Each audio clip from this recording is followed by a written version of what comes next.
네, 안녕하십니까. 오늘 말씀은 그 시편 62편에서 65편입니다.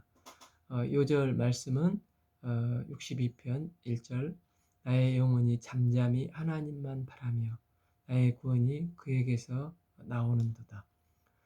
시편 62편은 압살롬을 피해 도망갔을 때 다윗이 했던 기도로 묶이는 이야기를 하는데, 우리가 인생에 묶이면 실패하는 삶이 되지만 하나님과 나의 삶이 묶이면 산다는 시편입니다. 그래서 이제 하나님께 묶이는 것이 세 가지가 있는데, 첫째는 하나님께 묶이면 구원이 나오고, 또 둘째는 소망이 나오고, 셋째는 하나님께 묶이면 권능이 나온다는 시편입니다. 그래서 하나님과 내가 철저히 묶여 구원과 소망, 권능을 맛보는 신앙생활을 할 수 있다는 것입니다. 1절 나의 영혼이 잠잠히 하나님만 바라며 나의 구원이 그에게서 나오는도다. 우리가 이제 위기가 닥치면 하나님 사람 위기가 닥치면 사람에게 전화를 하고 또 통장을 찾고 돈을 찾기 쉽습니다. 그런데 우리 성도들은 위기가 닥치면 곧바로 주님께 엎드려 주님의 구원이 주님께 있습니다 하며 주님의 도우심을 구하면 주님은 우리에게 구원의 은혜를 베풀어 주신다는 것입니다. 구원은 하나님께 속한 것입니다. 2절 오직 그만이 나의 반석이요 나의 구원이시요 나의 요새이시니 내가 크게 흔들리지 아니하리로다. 3절 넘어지는 담과 흔들리는 울타리같이 사람을 죽이려고 너희가 일제히 공격하기를 언제까지 하려느냐. 4절 그들이 그를 그의 높은 자리에서 떨어뜨리기만 꾀하고 거짓을 즐겨하니 입으로 축복이요 속으로는 저주로다. 셀라. 이렇게 대적들이 몰려온다 할지라도 구원은 하나님께 있다는 것입니다. 5절 나의 영혼아 잠잠히 하나님만 바라라. 물은 나의 소망이 그로부터 나오는도다. 또 하나는 시편 기자가 나의 영혼이 잠잠히 하나님만을 바라고 하면서 나의 소망이 하나님께만 있다고 고백을 합니다. 우리가 이제 억울하고 답답하고 그럴 때 주님께 나가 우리의 내면을 다 쏟아 부어야 합니다. 그러면 주님께서 우리에게 소망으로 채워주시는 분이십니다. 우리가 새벽 기도랑 또 이제 구별된 시간에 골방 기도를 해야 될 이유가 바로 여기에 있습니다. 우리 내면을 주님께 다 쏟아 넣으면 주께서 내게 소망으로 새로 채워주시고 그 힘을 가지고 세상에 나가게 되면 우리는 승리하게 되는 것입니다. 어, 오프라 윈프리가 절망 가운데 놓여 있을 때 감사일기를 쓰면서 소망이 생기고 그 소망이 꽉 차니까 비로소 약한 사람들, 어려운 사람들을 돕기 시작하고 다 살아나는 역사가 있었다는 얘기를 본 적이 있습니다. 이처럼 주님께 다 나의 내면을 토해 쏟아 놓으면 주님께서 대신 채워주시는 소망을 가지고 일을 하는 게 능력이라는 것입니다. 6절 오직 그만이 나의 반석이요 나의 구원이요 나의 요새이시니 내가 흔들리지 아니하리로다. 7절 나의 구원과 영광이 하나님께 있으며 내 힘이 반석과 피난처도 하나님께 있도다. 8절 백성들아 시시로 그를 의지하고 그 앞에 마음을 토하라. 하나님은 우리의 피난처이시로다. 셀라. 시시로는 항상입니다. 항상 그를 의지하고 마음을 토로하면 주께서 나에게 소망을 주신다는 것입니다. 반면 9절 10절은 인생에게 묶였던 실패한 삶이 어떤가를 보여주고 있습니다. 9절 슬프도다 사람들은 입김이며 인생도 속임수이니 저울에 달면 그들은 입김보다 가벼우로다. 인생을 통찰하는데 인생이 입김이라는 것입니다. 그리고 저울로 달면 입김보다 가벼운 게 인생이라는 것입니다. 그러니까 이제 더운 아프리카 사람이 추운 지방을 올라갔는데 숨을 쉬면서 이제 더운 지방에서는 없었는데 추운 지방에서 입김이 나오는데 예, 아프리카에서는 못 봤던 것인데 추우니까 이게 보이지 않겠습니까? 그래서 이 사람은 입김을 보면서 생명을 봤다고 하더랍니다. 생명이 뭡니까? 들숨과 날숨의 사이의 생명이라는 것입니다. 사람이 죽으면 마지막 숨을 들이마시고 날숨을 쉬지 못하면 거기서 죽게 되는 것입니다. 들숨만 있으면 인생이 끝이 나는 것입니다. 하나님께서 우리에게 들숨, 날숨을 쉬게 하셔서 입김이 있고 생명을 주셨습니다.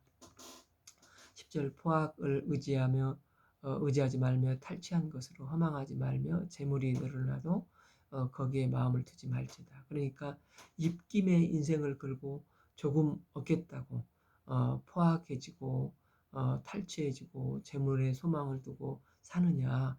허망한 날아가는 입김일 뿐이다. 거기에 투자하는 것이 얼마나 어리석냐는 것입니다. 그리고 이런 삶은 실패하는 인생이 된다는 것입니다. 반면 하나님은 구원이요 소망이요 권능이시라는 것입니다.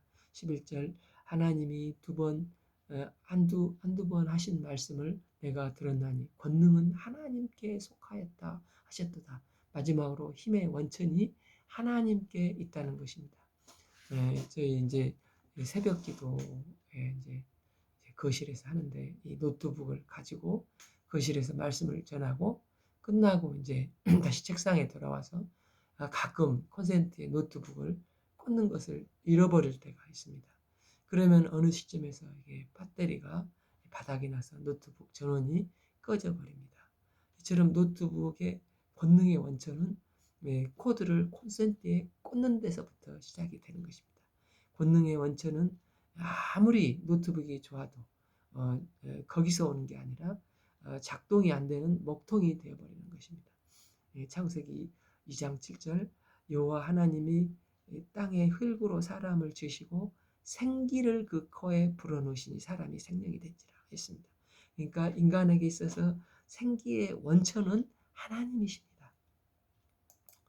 하나님만이 우리에게 권능을 주실 수가 있습니다. 하나님과 관계가 단절된 인간은 마치 꽃병의 꽃처럼 살아있으나 죽은 사람입니다. 12절 주여 인자함은 주께 속하오니 주께서 각 사람의 행한 대로 갚으시니이다. 그러니까 인생하고 즉 사랑하고 묶으면 우리는 엮인다고 하죠. 결국 입김 잡는 것처럼 허무합니다. 반면 하나님과 묶이면 구원이 임하고 소망이 임하고 하나님의 권능이 임하는 것입니다. 우리 인생길에 제일 필요한 게 구원과 소망, 권능이 아닙니까? 이건 오직 하나님께로만 올 수가 있습니다. 사람에게 이걸 찾고자 하면 금방 사라지는 입김처럼 허무하고 결국 실패하게 됩니다. 우리가 창조주 하나님께 나의 인생의 구원과 소망과 권능을 묻고 생명력 있는 삶을 살기를 기도합니다. 시편 63편은 다윗이 유다 광야에 있을 때 성소에서 주를 만난다는 시편입니다. 하나님이여 주는 나의 하나님이시라. 내가 간절히 주를 찾되 물이 없어 마르고 황폐한 땅에서 내 영혼이 주를 갈망하며 내 육체가 주를 앙모하나이다. 시인은 지금 주를 만나기 위해서 주를 갈망합니다. 내 육체가 주를 앙망하오니 하며 간절한 자세로 기도했더니 주의 응답이 있었습니다. 이 응답의 내용이 3절 7절입니다. 3절 주의 인자하심이 생명보다 나음으로 내 입술이 주를 찬양할 것이라. 4절 그러므로 나의 평생의 주를 성축하며 주의 이름으로 말미암아 나의 손을 들리다. 5절 골수와 기름진 것을 먹음같이 나의 영혼이 만족할 것이라. 나의 입이 기쁜 입술로 주를 찬송하되 6절 내가 나의 침상에서 주를 기억하며 새벽에 주의 말씀을 작은 소리로 읊조릴 때 하오리니 7절 주는 나의 도움이 되셨음이라. 내가 주의 날개 그늘에서 즐겁게 부르리라. 그러니까 갈급함이 무엇입니까? 애타게 찾는다는 것이 아닙니까? 어디서 그럼 애타게 찾습니까? 성소에서 하나님을 만났기 때문에 이런 응답이 나에게 있었다는 것입니다. 2절 내가 주의 권능과 영광을 보기 위하여 이와 같이 성소에서 주를 바라보았나이다. 그래서 이 시편의 핵심은 바로 이 2절입니다. 갈급함이 있었고 애탐이 있었는데 하나님이 마침내 응답하셨다는 것입니다. 이유가 뭡니까? 성소에서 하나님을 만났기 때문이라는 것입니다. 우리도 마찬가지입니다. 성소에서 하나님을 만나면 갈급할 때, 애탈 때 응답이 있다는 것입니다. 2절 내가 주의 권능과 영광을 보기 위하여 이와 같이 성소에서 주를 바라보았나이다. 그런데 우리가 성소에서 예배를 드린다고 해서 다 주님을 만나는 것은 아니지 않습니까? 어떤 사람이 주님을 인격적으로 만납니까? 살아계신 하나님을 믿고 살아있는 상태에서 하나님을 만나야 할 것입니다. 어떤 분은 예배를 드리는데 그냥 막연하게 예배를 드리는 사람이 있을 수가 있습니다. 좋은 말씀 잘 들었다 하고 또 하나님은 나에게 관념적이시며 하면서 딴 생각을 하면서 예배를 드릴 수가 있습니다. 그러면 주님을 만날 수가 없습니다. 이건 마치 누가복음 18장의 불의한 재판관을 만나는 과부처럼 이건 단순히 때를 쓴다고 되는 게 아니라 간절함이 있어야 주님을 만날 수가 있게 된 것입니다. 주님만이 내 문제를 해결할 수가 있고 주님을 만나야만이 내가 살 수가 있습니다. 하는 간절함이 있어야 주님을 만날 수가 있고 성소에서 주님께 살아있는 예배를 드릴 수가 있는 것입니다. 그럼 성소에서 하나님을 만나는 경험이 있어 이런 생명력 있는 신앙생활이 지속되면 이제 매너리즘에 빠지고 관념주의 신앙이 될 수가 없습니다. 생명력 있는 신앙, 싱싱한 신앙생활은 바로 살아있는 하나님을 성소에서 만나는 것입니다. 그럼 성소는 어디입니까? 교회라고 생각하기가 쉬운데 성소는 바로 나의 마음의 중심입니다. 고린도전서 3장 16절에 너희가 하나님의 성전인 것과 하나님의 성령이 너희 안에 계신 것을 알지 못하느냐? 내 마음의 성소에 날마다 하나님의 말씀으로 충만하게 만드는 것입니다. 내 심령에 성령 충만하게 해서 예수님이 나의 심령을 지배하게 하시는 것입니다. 우리가 예수님으로 충만해지면 거기서부터 모든 새 힘이 나오게 된다는 것입니다. 미국의 로렌스 헤이즈라는 유명한 성악 가수라고 있다고 합니다. 어느 날 성도 집에 초대를 받아서 제 전축에서 당시 또 세계적으로 유명한 카르소라는 명테러의 음악을 들었는데 그분은 그 순간에 헤이즈의 인생이 나를 바꿨다고 했습니다. 노래를 저렇게 잘 부를 수도 있구나. 나중에 그가 간증을 하는데 카르소의 노래를 듣는 순간 요란한 종소리가 많았다는 것입니다. 내 인생이 이게 흔들리더라는 것입니다. 이후로 헤이즈는 마음에 하나님의 성령과 함께 이 카르소의 노래가 떠난 적이 없었다고 합니다. 그리고 나서 그 사람이 세계적인 성악가가 되었다는 것입니다. 하나님이 우리를 이끌어가는 방법도 이렇다는 것입니다. 우리 마음의 성소에 예수님이 임했다는 것은 내 마음속에 예수님께서 임재하셔서 종소리 같은 게 뭔가가 있습니다. 그래서 이건 누가 강요하는 게 아니라 미친 듯이 그 종소리를 따라서 뛰어가는 것입니다. 우리가 찬송에 갈 길을 밝히 보이시니 찬양처럼 지금 갈 길을 훤히 주님께서 보여주시는 것입니다. 지금 우리가 뭘 해야 될지를 모르는 분들이 있을 수가 있지만 그런데 주님이 내게 종소리를 쳐주시면 뭘 해야 할지 갈 길을 훤히 보여주십니다. 이게 예수님으로 충만한 인생의 특징이라는 것입니다. 마귀는 자꾸 두려움을 심지만 그러나 예수님으로 충만해지면 종소리가 나면 카르로스가 그를 지배하듯이 예수님께서 내게 주신 또 다른 사명으로 지배가 되는 그런 인생을 살게 된다는 것입니다. 이게 바로 다윗이 유대 광야에서 발견했던 영성이요 능력입니다. 그는 이런 능력이 있었기 때문에 이런 영성 있는 삶을 살 수가 있었습니다.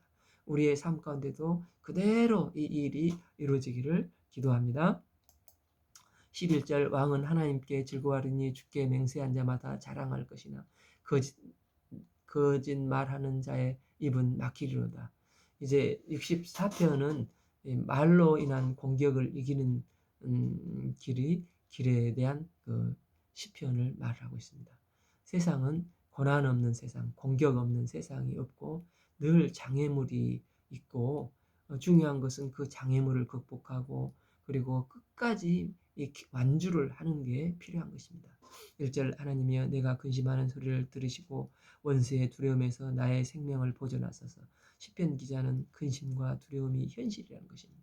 우리 마음의 근심을 해결된다고 해서 완전히 근심이 끝나는 것이 아니라 또 다른 근심이 오지 않습니까? 그래서 근심은 극복을 해야 되는 것이지 근심이 없어지는 것은 아닙니다.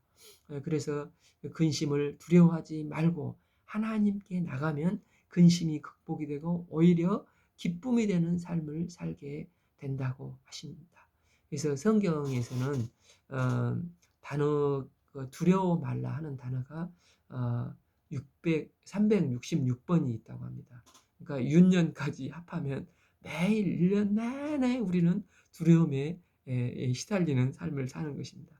우리가 아침마다 기도한 것은 마치 무리가 먼 여행을 떠나려면 먼저 이제 기름을 만땅으로 채우고 우리 하듯이 기도 가운데 성령의 기름을 가득 채우면 신앙의 마라톤, 우리 인생길을 염려 없이 완주할 수가 있습니다.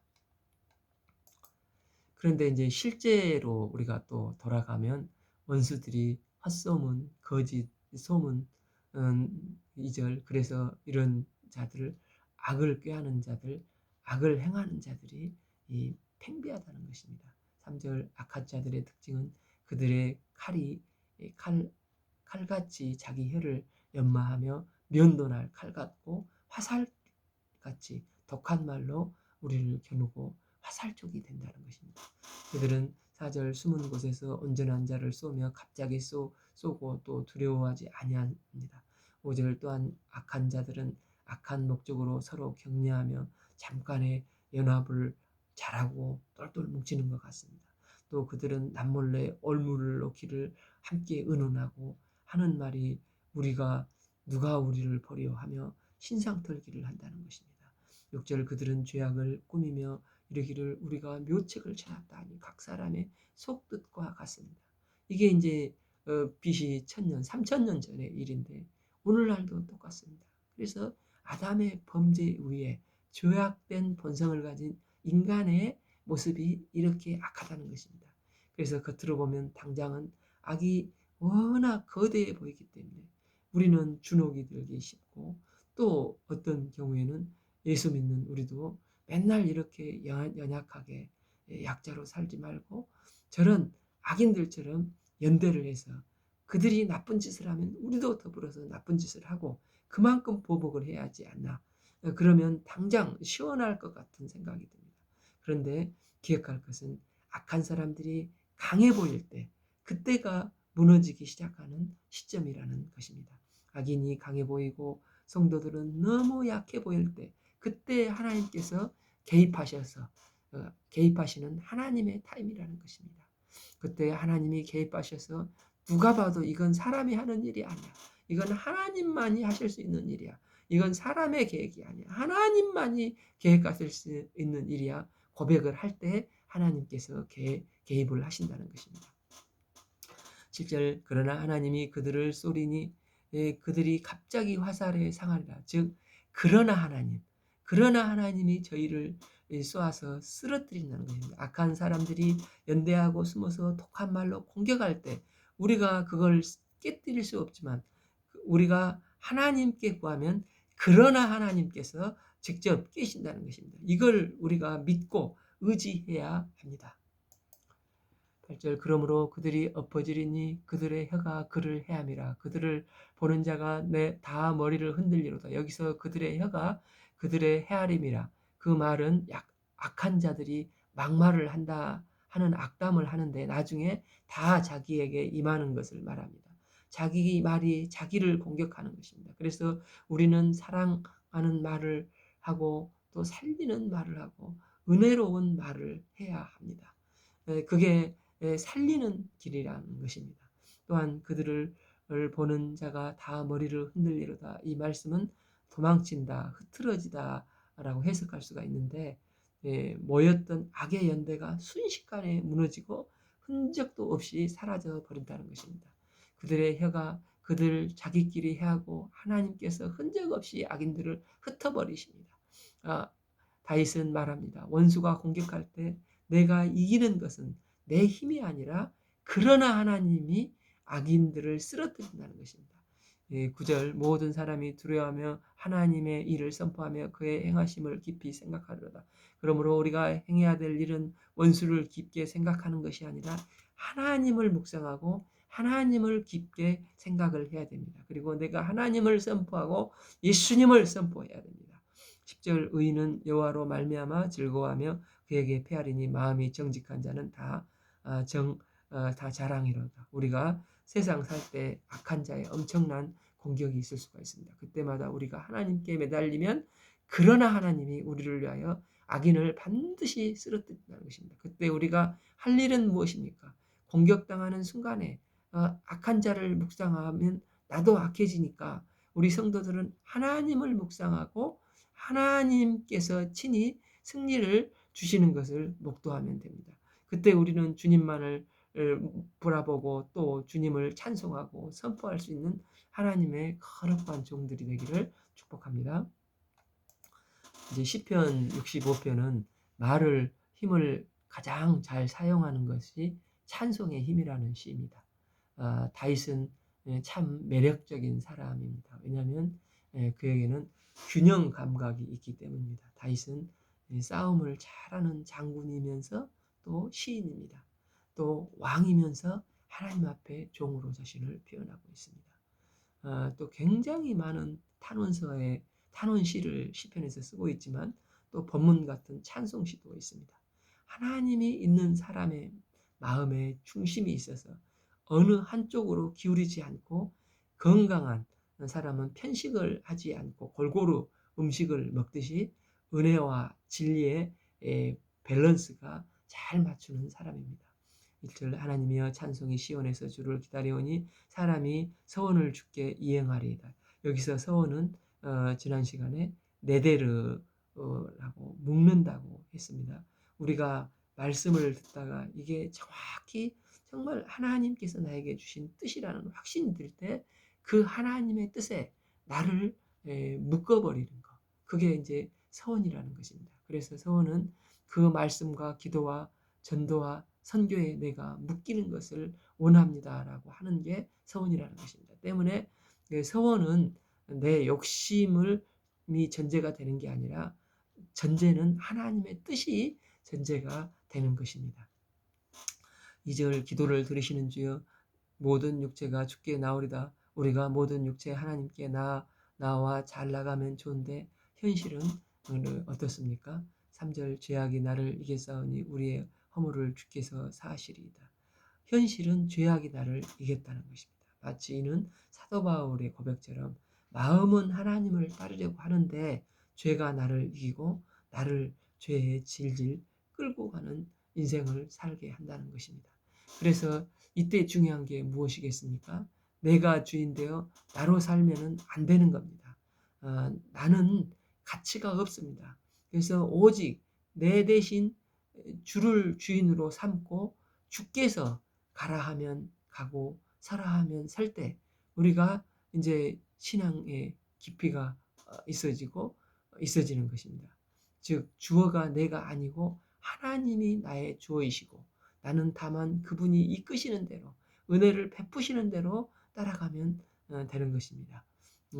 그리고 최고의 복이 주님 앞에 예배를 드리는 삶이라는 것입니다. 그러면 주께서 약속을 주시면 거기서 내가 묻기를 원하는 서원을 드리고 주께서 나의 발걸음을 인도하실 때 말씀이 그대로 살아 순종하는 생명력 있는 삶을 사는 게 복된 삶이라는 것입니다.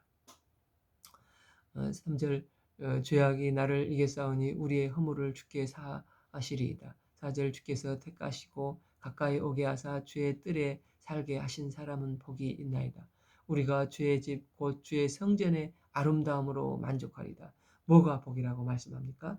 주의 뜰에 살면서 예배드리고 또 새벽 기도하고 복음 전도하고 선교하는 게 참된 복이라는 것입니다.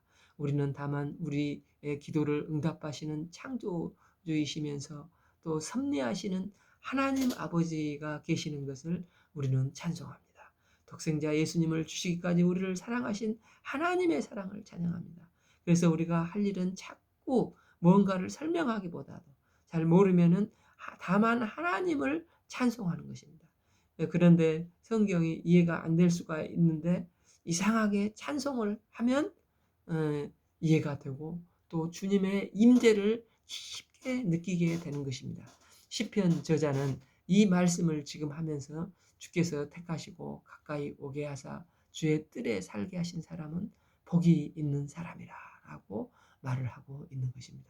5절 우리 구원의 하나님이시여 땅의 모든 뜰과 끝과 먼 바다에 있는 자가 의지할 주께서 의를 따라 어미하신 일로 우리에게 응답하시로다. 6절 주는 주의 힘으로 산을 세우며 권능으로 띠를 띠우시며 7절 바다의 설렘과 물결의 흔들림과 만민의 소유까지 진정하시나이다. 기도를 응답하시는 주님, 창조를 주관하시고 섭리하시는 하나님을 찬양하고 있습니다. 9절 땅을 돌보사 물을 내어 심히 윤택하게 하시어 하나님의 강에 물이 가득하게 하시고 이같이 땅을 예비하신 후에 그들에게 곡식을 주시나이다. 10절 주께서 밭고랑에 물을 넉넉히 대사 그 이랑을 평평하게 하시며 또 단비로 부드럽게 하시고 그 싹에 복을 주시나이다. 이제 광야가 많은 이스라엘은 사시사철 물이 이렇게 찰철 넘치고 넉넉하고 윤택해지는 적이 없습니다. 예, 잠깐 강이 생겼다가 금방 말라버리는 그 와디 정도라는 것입니다. 그러니까 이제 요단강도 시냇물 수준으로 이제 좁은 데는 넓이뛰기를 하면은 넘어갈 수 있는 정도의 폭이라고 합니다. 그들은 지난날 한순간 잠깐 베푸셨던 은혜, 베풀어 주셨던 은혜를 소중히 기억하고 주님께 찬송을 드리고 있는 것입니다. 다윗의 위대한 점 중에 하나가 무엇입니까? 하나님이 도와주셨던 그의 삶의 순간순간에 이제 사자와 싸워서 승리했던 것, 곰과 싸워서 승리를 주셨던 것을 기억하고 그것을 언어화해서 그 인생에 자꾸 주님의 도우신 은혜를 찬송하고 감사해야 하고 반복해서 고백을 하고 있지 않습니까? 또 사도 바울도 마찬가지로 다메섹 도상에서 예수님을 만난 것을 사도행전에서만 3번, 서신서에서 3번, 합 6번이나 반복해서 예수님을 만난 사건을 얘기를 합니다. 사도 바울은 다메섹 도상에서 예수님을 만났던 사건을 자꾸 기억하고 그것에 이름을 짓고 언어화해서 6번이나 틈만 나면 언급을 하고 강조해서 주의 은혜를 고백하고 있습니다. 11절 주의 은택으로 한 해를 간시우니 주의 길에는 기름방울이 떨어지며 이렇게 주님을 찬송하면 현실이 된다는 것입니다. 주의 은혜로 한 해를 관을 씌워 주십시오. 주의 은택으로 오늘 하루를 관을 씌워 주십시오. 그렇게 했더니 13절 초장은 양떼로 옷을 입었고 골짜기는 곡식으로 덮었으며 그들이 다 즐거이 외치고 또 노래하게 된다는 것입니다. 그러므로 찬송을 하면 약속이 현실이 된다는 것입니다. 원망하면 약속했던 것도 다 날아가 버리지만 찬송을 하면 약속의 말씀이 눈에 보이는 현실이 되는 것입니다. 우리의 믿음의 사람들은 히브리서 11장 1절 믿음은 바라는 것들의 실상이요 보지 못하는 것들의 증거라고 하지 않습니까? 그래서 믿지 않는 사람들이 안 보이는 것을 믿는 사람들은 약속을 실상으로 미리 보게 되는 것입니다. 그래서 우리는 보는 것을 찬송하는 것입니다. 그러므로 우리는 약속을 붙잡고 계속 찬송하며 약속의 말씀이 이루어지는 축복과 은혜를 누릴 수 있기를 기도합니다. 오늘 말씀은 시편 62편에서 65편까지 읽겠습니다. 감사합니다.